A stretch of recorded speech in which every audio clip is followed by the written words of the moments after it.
મુખ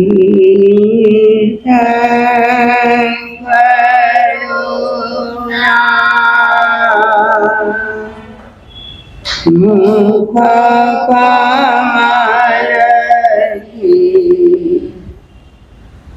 વહેતી રમણ સરસ્વતી ગણધર તણી વિશાળ બ્રહ્મા સુંદર રૂપે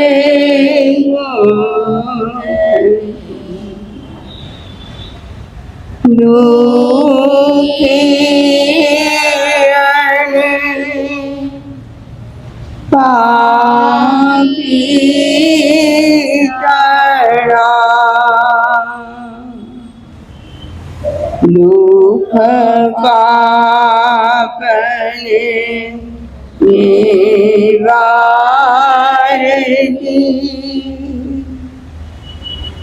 ચીનવાણી મૈયા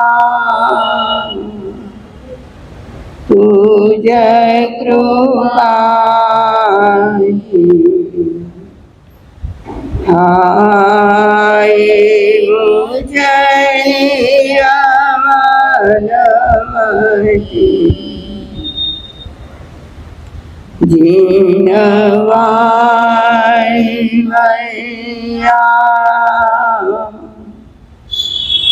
તુજ કૃપાથી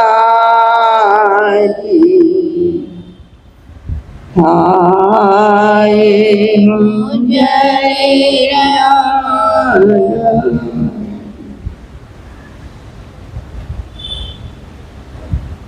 અનંત જ્ઞાની અનંત દર્શની ત્રિલોકીનાથ તીર્થંકર પરમાત્મા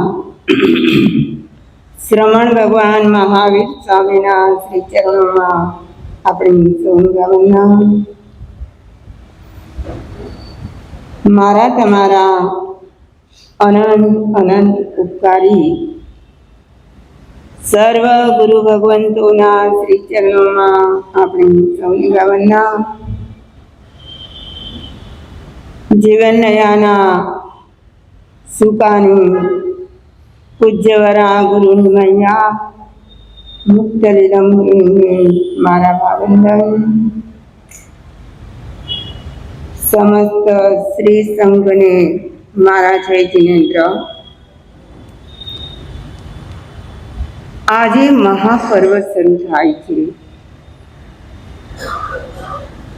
જે પર્વની આપણે ઘણા સમયથી રાહ પણ જોઈ રહ્યા હતા. મંગલકારી, પાવનકારી, દુઃખ હરનારા એવા મહાપર્વ આપણી સમક્ષ આવી ગયા છે. પર્વના દિવસો ગણતરીના હોય છે. બાકીના દિવસો તો ઘણા જ છે. પર્વ એટલે શું? પર્વ કોને કહેવાય? હમણાં જ મા સતીજીએ તહેવાર અને પર્વની વ્યાખ્યા કરી હતી. તહેવારમાં આનંદ હોય, મોજ મજા હોય, અને પર્વમાં તપ ત્યાગ હોય, સાધના આરાધના હોય. પર્વ મને અને તમને સજાગ કરે છે.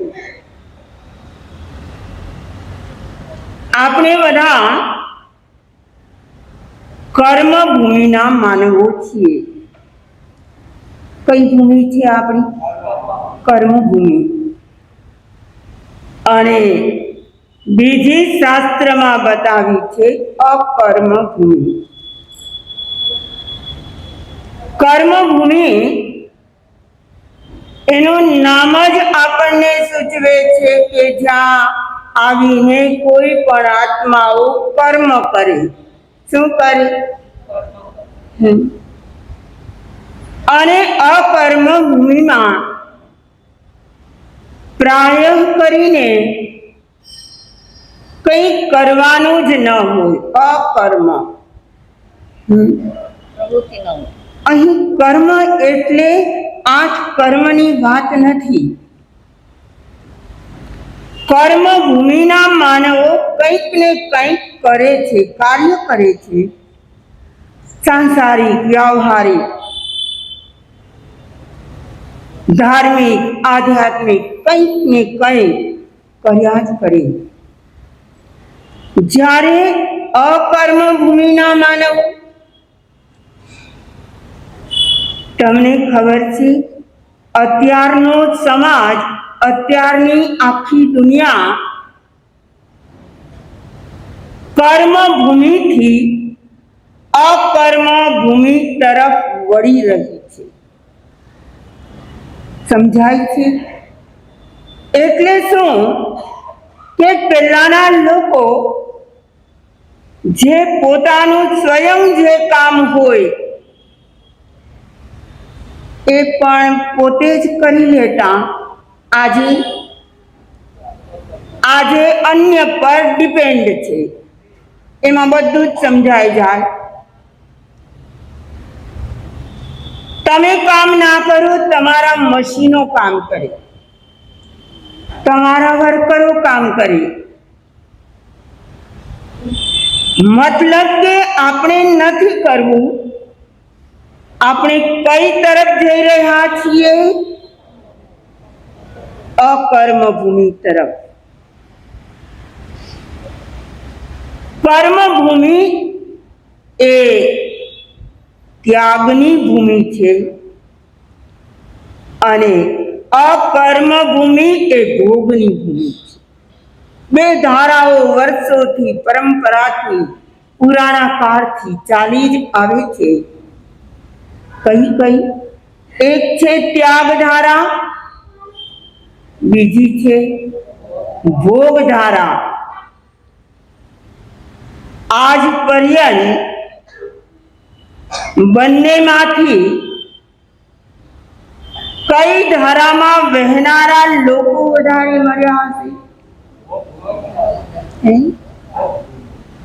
ભોગમાં કે ત્યાગમાં? ત્યાગમાં ઓછા હોય અને ભોગમાં વધારે હોય.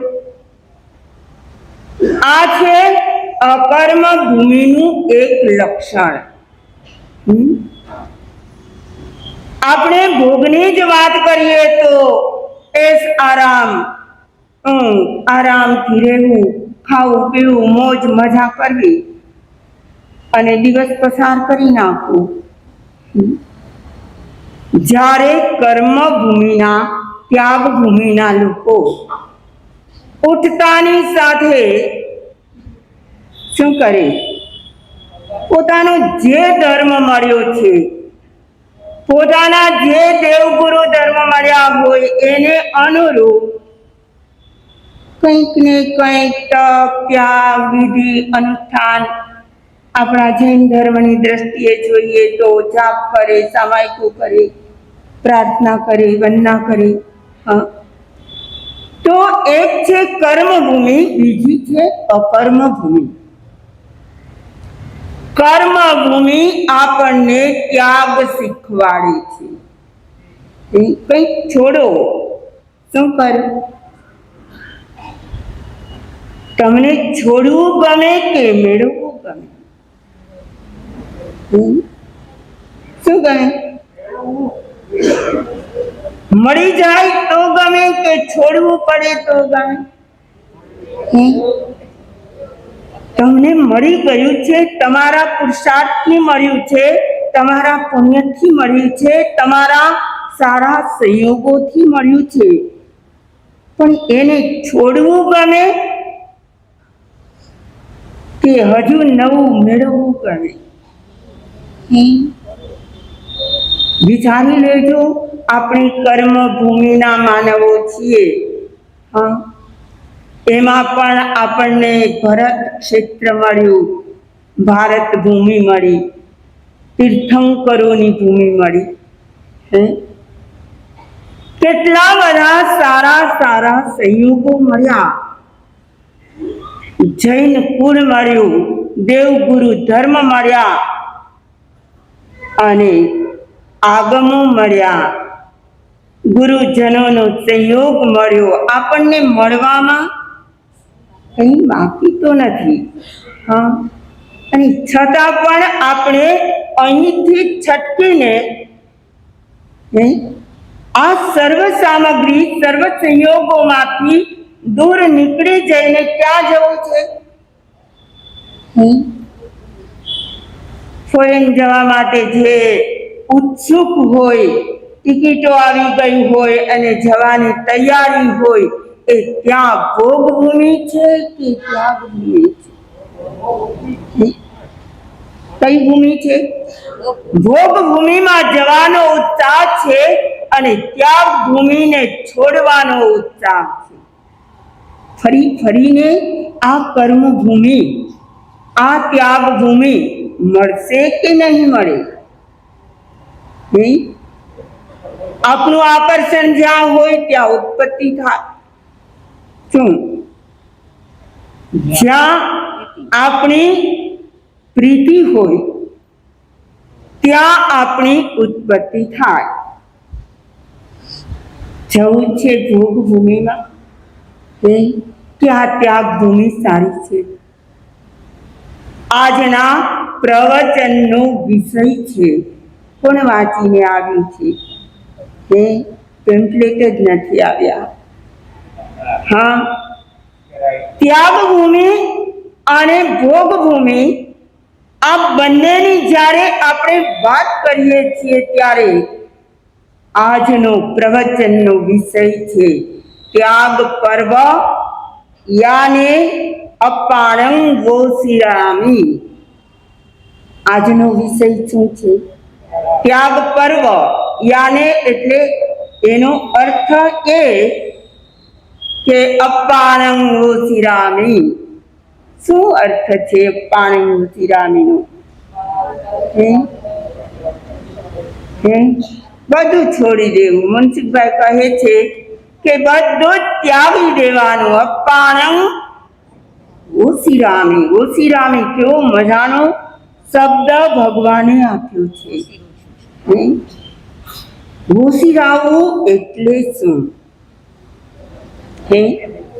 છોડી દેવું, એના પરની માલિકી ઉઠાવી લેવી, માત્ર છોડવું નહીં. છોડ્યા પછી તો લોકો કહે કે મેં આટલા લાખ રૂપિયા આ જગ્યાએ આપ્યા. કેટલો સમય યાદ રહે? કેટલો સમય યાદ રહે? આપણા મોઢેથી કેટલી વાર બોલીએ? બીજાને કેટલી વાર કહીએ કે મેં આ જગ્યાએ આટલા આપ્યા છે? મતલબ કે છોડ્યા છે કે નથી છોડ્યા? વિચારી લેજો. આ તો ત્યાગ પર્વ આવ્યું છે, ત્યાગ કરવાનો છે. અપાણં ગોસિરામી બોલવાનું છે. તમે નાનામાં નાનું પચખાણ કરો ને તો પણ એમાં શું શબ્દો આવશે? તસ પડીકમે નિંદે કરી હે અપાણં ઓસિરે. જો કરાવનાર હોય તો ઓસિરે બોલે અને કરનાર હોય તો અપાણં ગોસિરામી. શું અર્થ છે અપાણં ગોસિરામી? હું મારા આત્માને તે ભાવોથી મુક્ત કરું છું. કયા ભાવો? આજ પર્યંત જેમાં આપણે આસક્તિ રાખી હોય એ બધા જ ભાવોને હું ત્યાગું છું. પણ આપણે તો બહુ જ હોશિયાર છીએ, બધા ભાવો ત્યાગી શકતા નથી. એમાંથી પર્ટિક્યુલર આપણી પસંદગીનો માં સતીજી ધાર્યા પ્રમાણે પતખાણ આપો. માં સતી શું જાણે કે તમે શું ધાર્યું? અમારો તો ધર્મ જ છે અપાણ ઓશિરામે કહી દેવાનું. હું તમને પ્રશ્ન કરું કે આજ સુધીમાં આપણા આ ભરતખંડમાં આપણી આ 24ની જ વાત કરો તો સર્વસ્વને જેમણે ભોગવી લીધું હોય, સર્વ એટલે બધી જ વસ્તુઓ, વસ્ત્રો દાગીના જે પણ મોજ શોખના તમારા ભૌતિકતાના જેટલા પણ સાધનો હોય બધા જ જેણે ભોગવ્યા હોય એવો એક દાખલો તો આપો. નહીં ન હોય? બધું જ જેમણે એકવાર આ ભવમાં જ ભોગવી લીધું હોય એવો કોઈ દાખલો ખરો? નહીં. પણ સર્વસ્વનો જેણે ત્યાગ કર્યો હોય એવા કેટલા દાખલા મળે? કેટલા મળે? અરે નમો અનંત 24 ક્યાં આવે છે? મોટી સાધુ વંદનામાં પહેલો જ શબ્દ છે નમો અનંત 24. એ 24 શું છે? એટલા અનંત અનંત તીર્થંકરો થયા છે. જે મુખ્ય વ્યક્તિ હોય, તીર્થંકરો હોય, તો એની નેત્રામાં બીજા કેટલા હોય? ગણધર ભગવંતો, આચાર્યો, ઉપાધ્યાયો, સાધુ ભગવંતો, સાધ્વી ભગવંતો કેટલા હોય? ઘણા હોય. તો મારે તો એ કહેવું છે સર્વસ્વ ત્યાગનારા કેટલા અને સર્વસ્વને ભોગવનારા કેટલા? કયા વધારે? એટલા માટે આ ત્યાગ ભૂમિ છે. એટલા માટે અનંત લોકો મળે, અનંત એવા હોય કે જેણે સર્વસ્વને છોડી દીધું હોય. નથી એની સંગાથે કોઈ.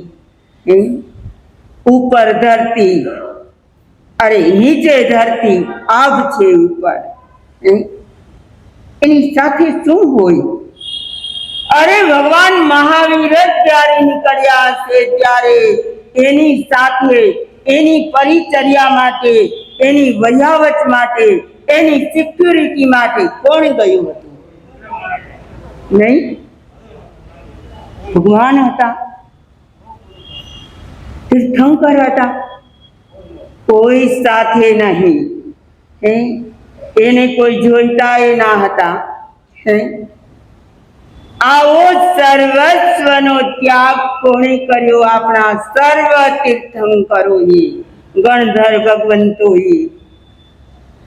અને એવી આ ત્યાગ ભૂમિમાં મને અને તમને આવા મહાપર્વના દિવસો મનાવવાનો અવસર મળ્યો.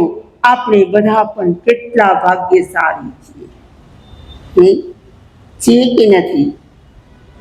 આહા, બહાર તમે જાઓ, આ ધર્મસ્થાન છોડીને જાઓ, કર્મ ક્ષેત્રમાં તો આરંભ સમારંભ છે, કેટલા ઝઘડા ટંટા છે, કેટલાક વેપાર વાણિજ્ય ચાલે છે, કેટલીક જગ્યાએ આરંભ સમારંભ થાય છે. અહીં કેવું નિરામય સ્થાન મળ્યું છે. શેના માટે? અપાણંગ ઓશિરામી કરવા માટે. શેના માટે? તમને ખબર છે કે આખા વર્ષમાં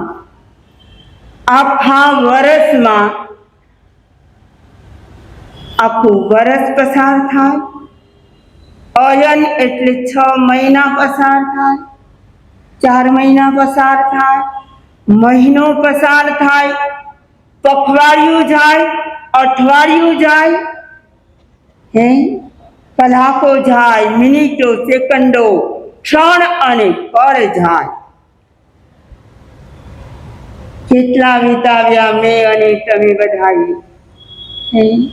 આહા, સમયનો અસ્ખલિત પ્રવાહ ચાલી રહ્યો છે. કોઈના માટે અટકે છે ખરો? નહીં. આ સમયમાં મારે કે તમારે શું કરવું જોઈએ? શું કરવું જોઈએ?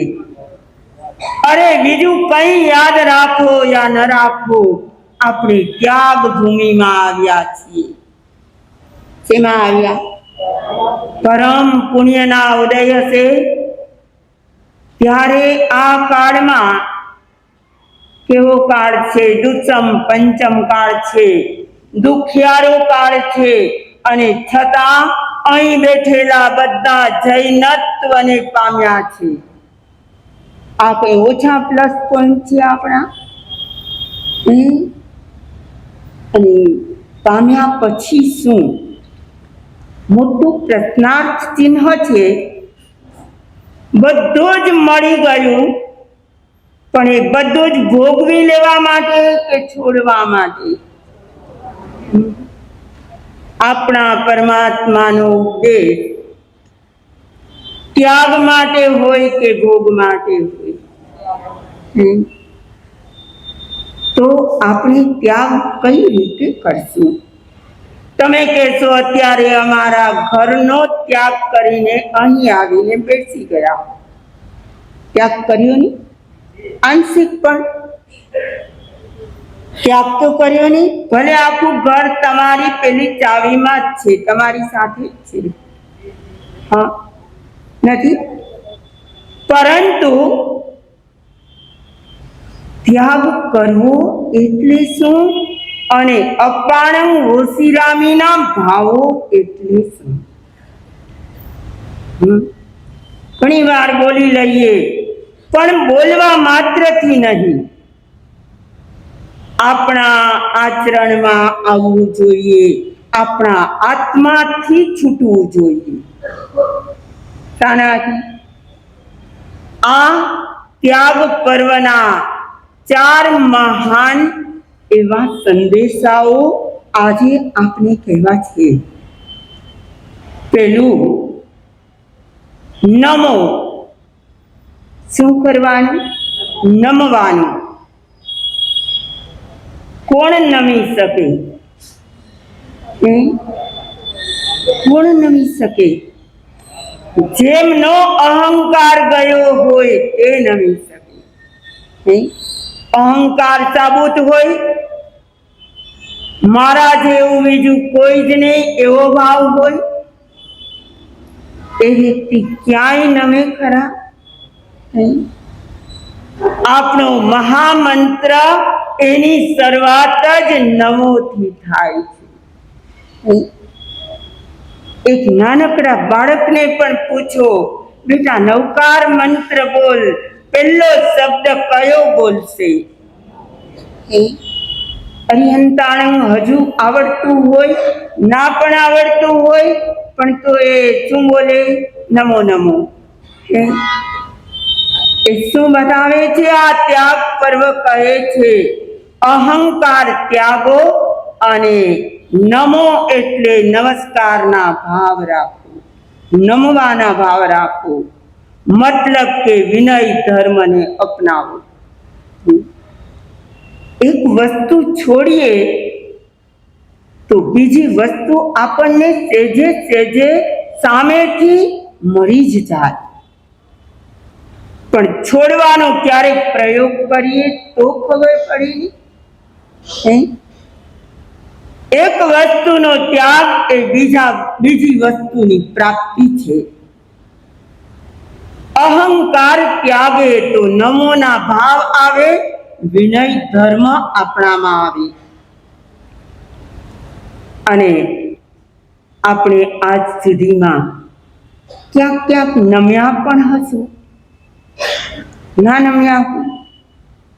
તમારી મોટી ધમધોકાર પેઢી ચાલતી હોય, વેપાર ધંધા ચાલતા હોય, એમાં કોઈ ઇન્કમ ટેક્સ વાળા આવી જાય, આવે કે નહીં?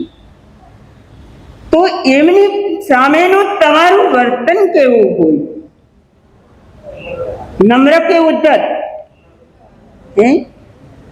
નમતા જવું પડે. તો આપણે નમીએ પણ છીએ, પણ કઈ જગ્યાએ? જ્યાં આપણો સ્વાર્થ સધાતો હોય ત્યાં નમવામાં આપણને કાંઈ વાંધો નથી આવતો, પણ સ્વાર્થ ન સધાય તો પહેલી કન્ડિશન છે નમો. આપણા જીવનમાં પણ, ધર્મમાં પણ, વ્યવહારમાં પણ આ શબ્દ બહુ જ કામ આવશે, અને જે જીવનમાં અપનાવશે એનો તો બેડો પાર થઈ જશે. કયો? નમો. બીજા નંબરે ખમો. ખમો એટલે શું? ખમાવી લો એમ નહીં. ખમો એટલે શું? ટોક થઈ જાઓ? ના, એમ પણ નહીં.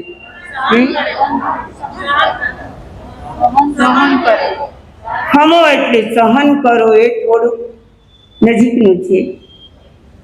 પણ ખમો એટલે બીજાની ભૂલ હોય તો પણ તમે ખમી લો. શું કરવાનું?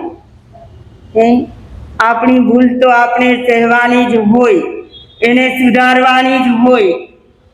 આ પર્વ, પર્યુષણ મહાપર્વ, એ આવા બધા ઉપદેશ લઈને આવે છે. બહુ નાના નાના શબ્દો છે, પણ જીવનમાં અપનાવી લે તો બેડો પાર થઈ જાય તેમ છે. ખમો. ખમો એટલે તમે થોડી વાર રોકાઈ જાઓ એમ નહીં.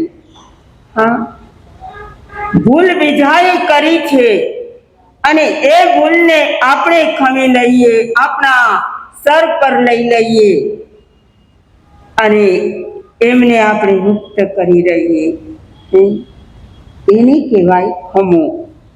ખમાવવું તો આપણે ભૂલ કરી હોય તો ખમાવવું જ પડે. પણ એ પણ ઘણા નથી ખમાવી શકતા. તો પહેલા નંબરે નમો, બીજા નંબરે ખમો. ખમવાથી શેનો ત્યાગ થાય?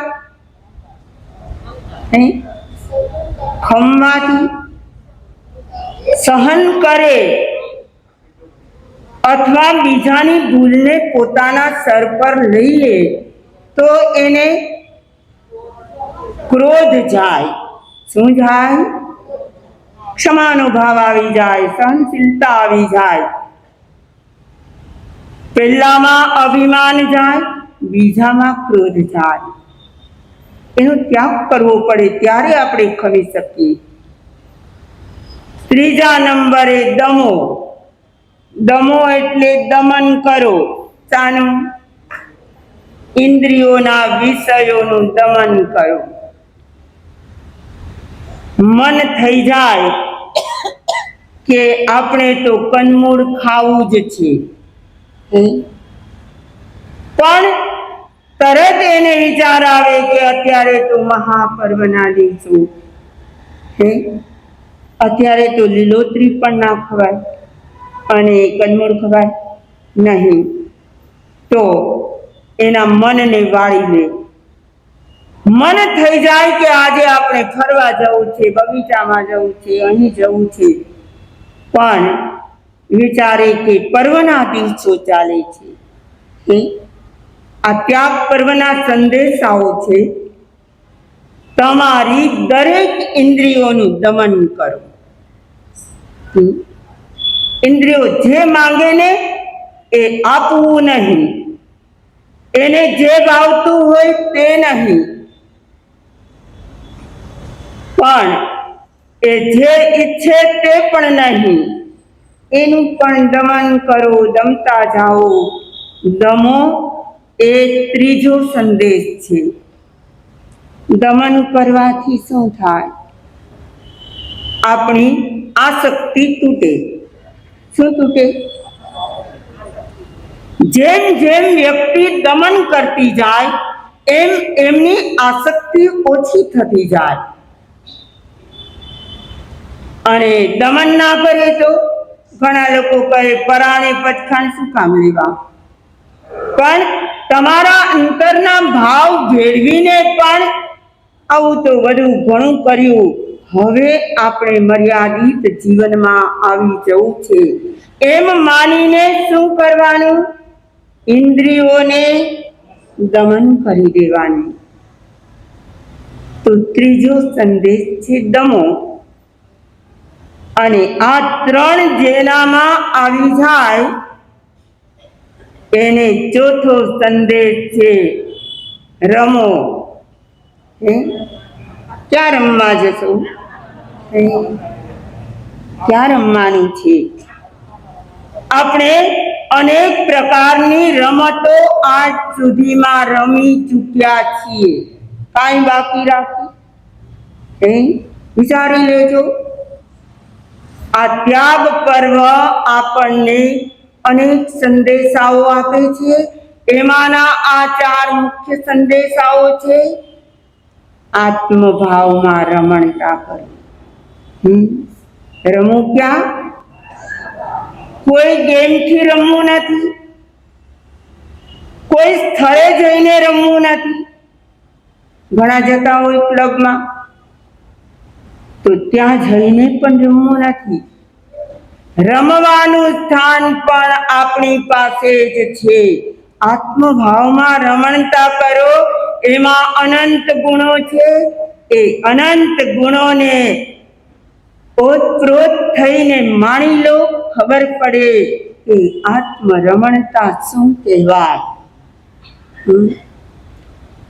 અને આ આત્મરમણતાથી આત્મામાં રહેલા દોષો, દુર્ગુણો, કસાયો, વિષયો બધું જ નાબૂદ થઈ જશે. એનો ત્યાગ થશે. અને સામે આ 4 કન્ડિશનો આપણને આત્મભાવમાં સ્થિર કરી દેશે. આ આધ્યાત્મિક પર્વ છે. કેવું? આ લૌકિક પર્વ નથી, આ લોકોત્તર પર્વ છે. અત્યારે આ પર્વમાં આ 4 સંદેશાઓ જો 8 દિવસ સુધી સતત યાદ રાખીને કે મારે નમવાનું છે એટલે ખાલી વંદના કરવાની છે એમ નથી. નમવું એટલે શું? આપણી વાતને જતી કરવી. શું કરવું? બીજાની વાતને માન આપવું, બીજાને સાંભળવા, મારે ન બોલવું. આવી બધી વાતો જો યાદ રાખીએ તો આધ્યાત્મિક પર્વ મનાવ્યું એ પણ સાર્થક થાય. આ 4 સંદેશાઓ આપણા જીવનમાં કેટલા ફેરફાર કરી નાખશે. બીજું કાંઈ યાદ રાખો યા ન રાખો, આપણા જીવનને જો પરિવર્તિત કરવું હોય, આજ પર્યંત ચીલા ચાલુ જે પણ જીવ્યા હોઈએ એમાં કંઈક ફેરફાર કરવો હોય તો માત્ર 4 સંદેશાઓ અને એના શબ્દો 4 દુ 8. નમો, ખમો, દમો અને રમો. આ 8 શબ્દો જો જીવનમાં વણાઈ જાય તો 8 કર્મ આપણી સામે ટકે નહીં. શું ન ટકે? પણ આ 4 બાબતોને યાદ રાખવી, અમલમાં મૂકવી એ કઠિન છે. કઠિન લાગતી જ હશે. દરેક વાતમાં કોઈ વ્યક્તિ જતું કરે ખરા? કોઈ ન કરે તો કાંઈ વાંધો નહીં, આપણે કરી દો. પણ આટલી ઉદારતા રાખવી એ પણ ધર્મ છે. બેનો આમ તો કરે છે પણ રાખવી સહેલી નથી, એમ કેવું છે. મારે તો એ કહેવું છે કે કંઈ જ નહીં તો આજે કંઈક તો ત્યાગ કરો, નાનો એવો ત્યાગ કરો. તમે કહેશો એ તો છેલ્લે પતખાણ આપશો ને ત્યારે અમે મનમાં ધારણા કરીએ. શું કરશો? આજે જમતી વખતે ઉપરથી મીઠું ન લેવું, કેટલું સહેલું છે.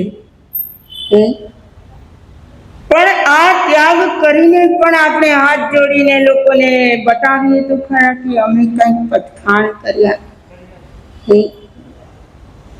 તો જ્ઞાની તો કહે છે કંઈક મેળવવા માટે પણ કંઈક ત્યાગવું પડે. શું? કંઈક મેળવવું હોય ને તો કંઈક તો છોડવું જ પડે. તમારા ડાયાબિટીસને કંટ્રોલમાં રાખવા માટે તમારે કંઈ છોડવું પડે.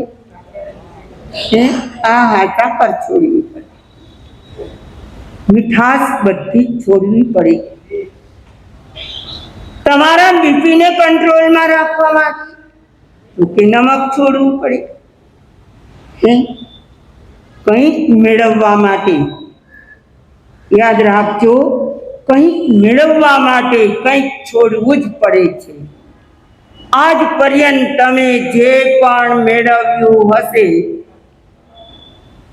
તેમાં કંઈક ને કંઈક તો તમારો ત્યાગ હશે કે નહીં હોય, કંઈક તો છોડ્યું હશે. તો એ વાતને આપણે વિસ્તારથી સમજવી છે કે મેળવવા માટે વળી છોડવાનું શું. પરંતુ કહે છે કે મળે છે ત્યારે જ જો વ્યક્તિ છોડે છે, છોડ્યા વિના એને કશું એ મળતું નથી. એક ભાઈ રણમાં પૈદલ ચાલી રહ્યો હતો.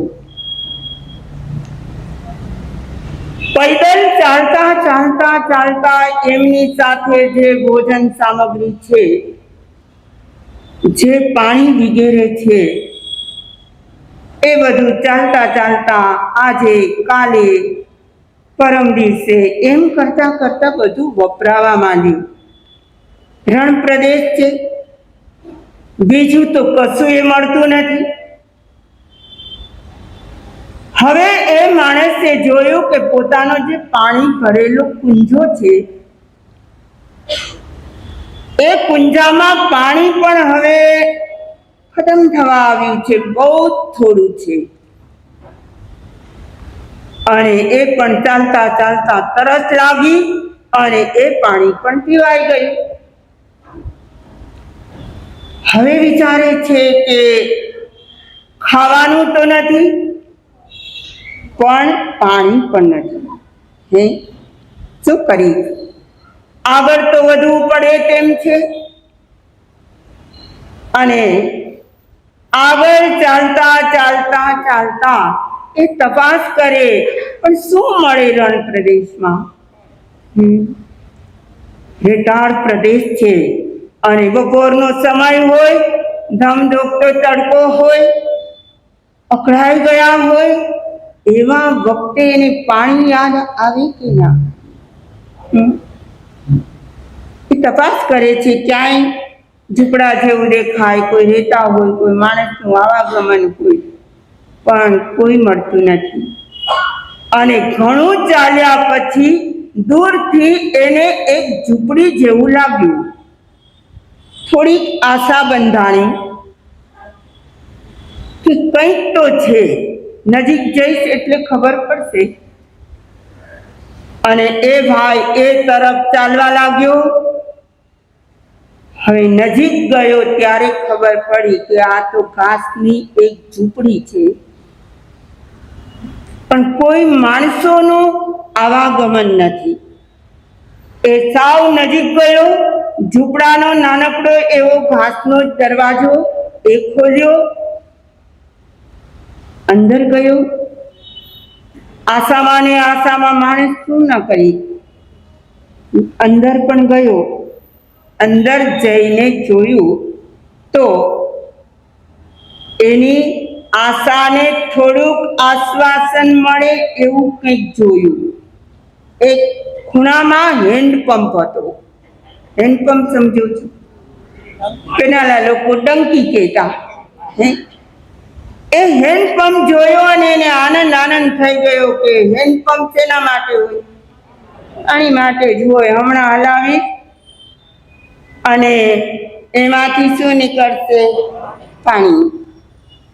આવી આશામાં અંદર ગયો, હેન્ડપંપ ચલાવ્યો, પાણી ન નીકળ્યું.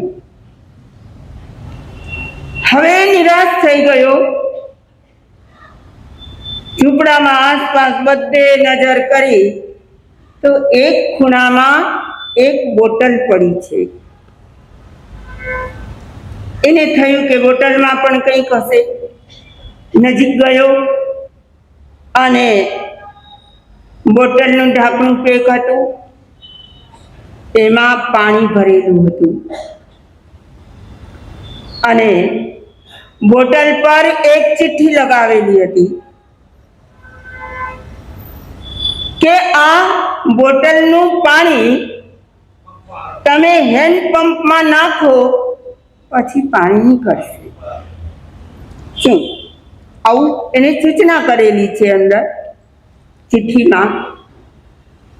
અને બોટલ હાથમાં લીધી. એમાં મજાનું પાણી પણ છે. તરસ બહુ લાગી છે. પ્રાણ કંઠે આવી ગયા છે. હવે જીવીશ કે મરીશ એવી સ્થિતિ છે. હવે એ વિચારે છે કે બોટલ ભરીને પાણી મળ્યું અને જો હું પંપમાં નાખી દઉં અને પછી કદાચ પાણી ન નીકળે તો? જુઓ, તમારા જેવા ડાહ્યા માણસો સાથે હોત તો કહી દે કે ના એવું કરવું નથી, આપણે પી લઈએ.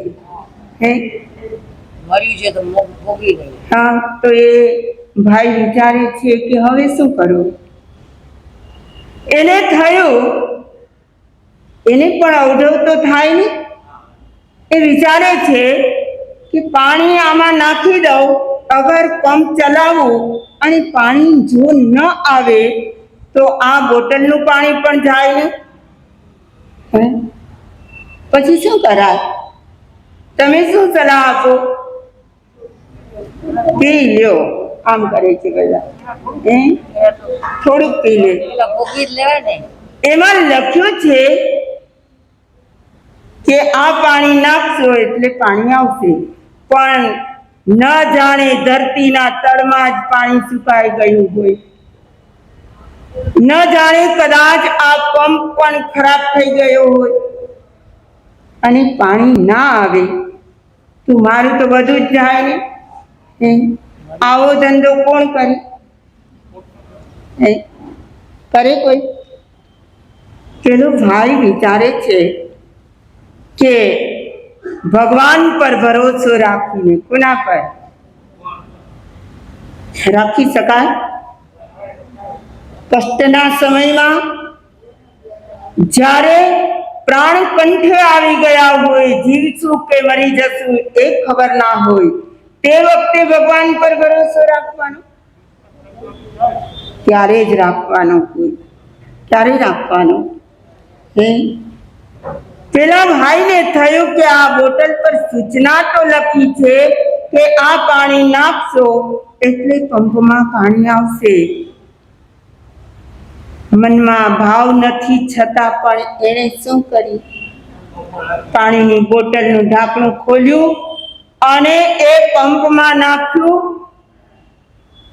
અને પછી હેન્ડલ ચલાવવા માંડ્યો અને મજાનું ચિત્તળ ધોધમાર પાણી પેલા પંપમાં આવવા માંડી.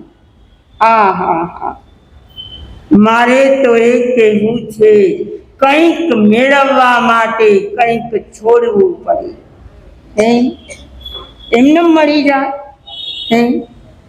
કોઈને આત્મ શાંતિ જોઈતી હોય, કોઈને સંપત્તિ જોઈતી હોય, એમને મફતમાં મળે છે. હે સાધના કરો તો શાંતિ મળે, તપ ત્યાગ કરો તો આત્માનું જ્ઞાન મળે, આત્મ પ્રાપ્તિ થાય. પેલા ભાઈએ બોટલનું પાણી નાખ્યું, પાણી આવવા માંડ્યું, ધરાઈને પેલા તો પી લીધું. અને પછી એણે શું કર્યું?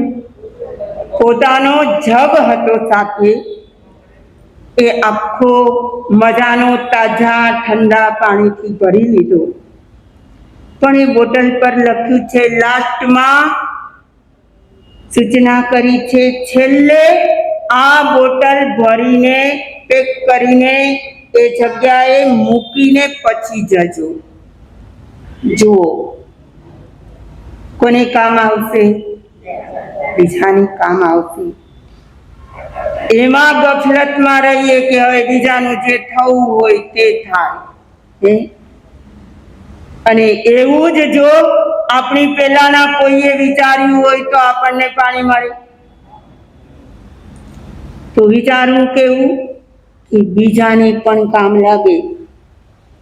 એટલે એને ફરી છેલ્લે એ બોટલ ભરી એને પેક કરી અને જે સ્થાનેથી લીધી હતી ત્યાં મૂકી દીધી. અને હવે હાસ કરતો ત્યાં હજુ તો ઝૂંપડીમાં ઊભો છે, ત્યાં બીજા એક ખૂણે એને એક કાગળ દેખાણો ફૂલસ્કેપ અને એક પેન્સિલ દેખાણી. એમાં કંઈક લખાણ કરેલું છે.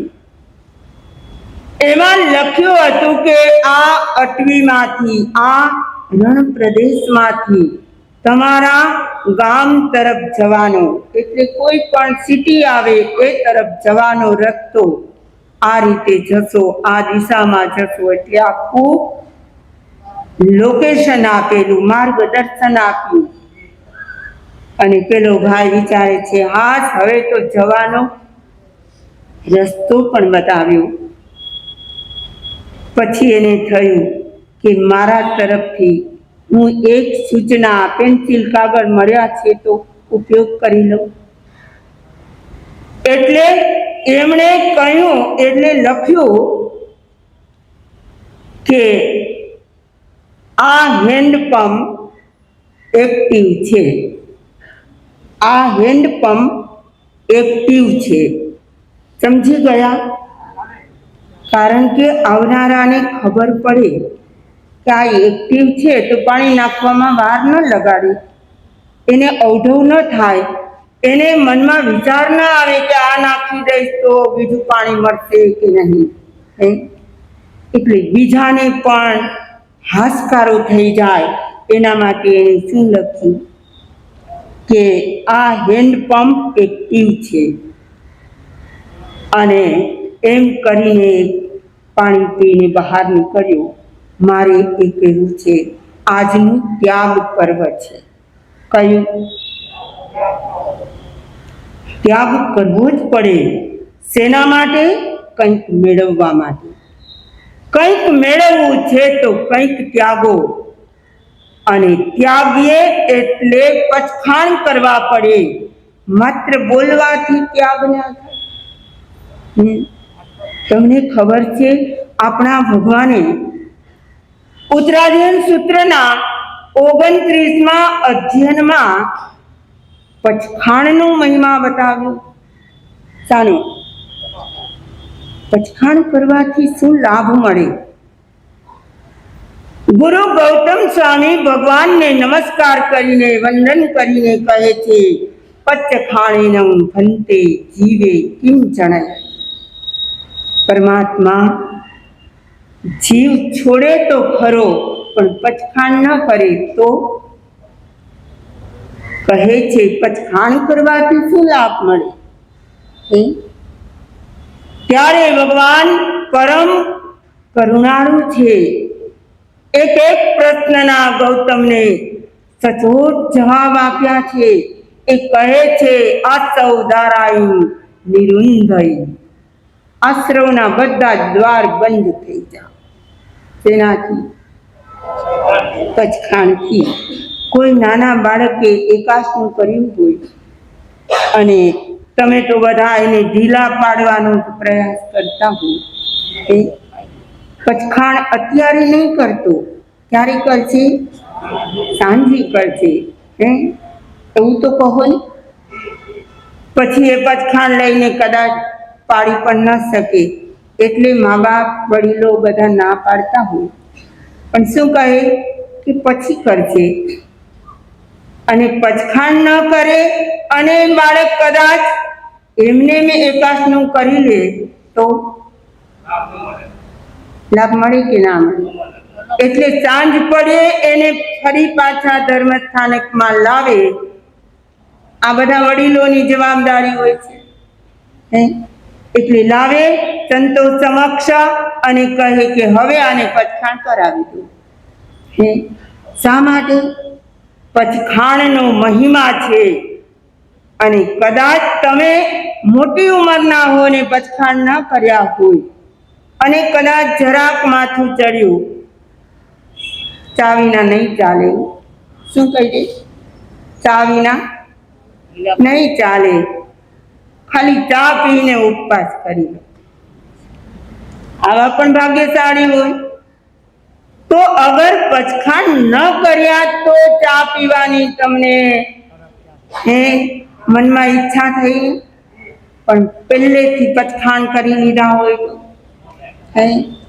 મન તૈયાર થઈ જાય, આશ્રવના દ્વારો રોકાઈ જાય. આજે આ ત્યાગ પર્વની મહત્તા બતાવતા મારે માત્ર અત્યારના વર્ગને, પછી નાના હોય મોટા હોય વચલા વર્ગના હોય જે પણ હોય, બધાની પાસે એક વસ્તુ કાયમ હોય છે. એક વસ્તુ કાયમ હોય છે. અહીં પણ હશે, પણ કદાચ મનાઈ કરી હશે કે સ્વિચ ઓફ રાખજો, એટલે મોબાઈલની સ્વિચ બંધ હશે, બાકી હશે તો બધા પાસે. આજે આ ત્યાગ પર્વ આવ્યું છે. આજે જ નહીં, 8 દિવસ રહેવાનું છે. કેટલા દિવસ? બીજું કાંઈ થાય કે ન થાય, તપ કરો, ત્યાગ કરો, બહુ સારી વાત છે. પણ શું કરવાનું? પેલા 6 તપ છે. કયા? અનશન, ઉનોદ્રી, વૃત્તિ સંક્ષેપ, રસ પરિત્યાગ, પ્રતિસલીનતા અને કાય ક્લેશ. 6 તપ બાહ્ય તપ છે. આભ્યંતર તપ તો આપણે અંદરથી જ કરવાના છે. પ્રાયશ્ચિત, વિનય, વયાવત, સ્વાધ્યાય, ધ્યાન, કૌશબ. પણ આ બાહ્ય તપને આપણે મોબાઈલ સાથે જોડવા છે. શેની સાથે? આજે મોબાઈલનો ઉપવાસ કરજો. શું કરજો? મોબાઈલ ઉપવાસ. એટલે સમજી ગયા? શું થાય કે ના થાય? કરો તો થાય કે ના થાય? મનમાં નક્કી કરો તો એનો ત્યાગ થઈ શકે. હા, ત્યારે ચાલતું હતું, પણ અત્યારનો જમાનો એ થઈ ગયો છે. મનમાં એક વાત હજુ તો કંઈક યાદ આવી કે મારે આને આમ કહેવાનું છે, કે કહેવાનું હતું અને રહી ગયું છે. તરત શું કરે? મારે તો એ કહેવું છે, અનશન કરો. કોનો? મોબાઈલનો. આજે 24 કલાક, આજે એક દિવસ માટે કદાચ નક્કી કરો તો થઈ શકે કે ના થઈ તો શકે, પણ અમારે કરવું નથી. આ તો અમે મક્કમ જ છીએ. શું? કઈ બાબતમાં? થઈ તો શકે, પણ અમારે કરવો નથી. ઓલો ઉપવાસ કરશું, માસેથી હમણાં જ પઠાણ કરાવજો. કયો? ખાવાનું પીવાનું છોડી દઈશું, કદાચ ચોવિયારું પણ કરી દઈશું, પણ મોબાઈલ ઉપવાસ કેટલા કરશે? હે નહીં, ના જ પાડે છે આમ ઘસી ઘૂસીને. હે હા, તો સાંભળો, પેલું છે અનશન તપ.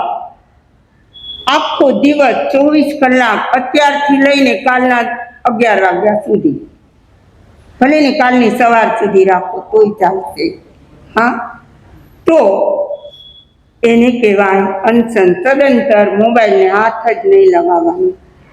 બીજા નંબરે ઉણોદરી. અમારે સાહેબેન હમણાં જ કહેતા હતા ઉણોદરી કરશું એટલે અમુક કલાક એનો ત્યાગ કરી દેશું. મુકેશભાઈ પણ કહેતા હતા. સરસ. એટલે અમે જે 4-5 કલાકની છૂટ રાખી હોય એમાં અમારું બધું કામ નિપટાવી લેશું અને પછી મોબાઈલને મૂકી દેશું. એવું કરી શકશો તોય સારી વાત છે. ઉણોદરી તક છે. એવું થાય, બેનો આમ કરે છે એવું થાય તોય સારી વાત છે. એ બીજા નંબરનું તપ છે ઉણોદરી. કોની? મોબાઈલના જે કલાકો છે એટલા કલાકોમાંથી તમે મનમાં ધારો 4 કલાક વાપરવો અને 20 કલાક નહીં વાપરવું. થઈ શકે? કરવું હોય તો બધું શક્ય છે. તો બીજા નંબરે ઉણોદરી. ત્રીજા નંબરે બોલો વૃત્તિ સંક્ષેપ. તમારી વૃત્તિઓને સંક્ષિપ્ત કરો.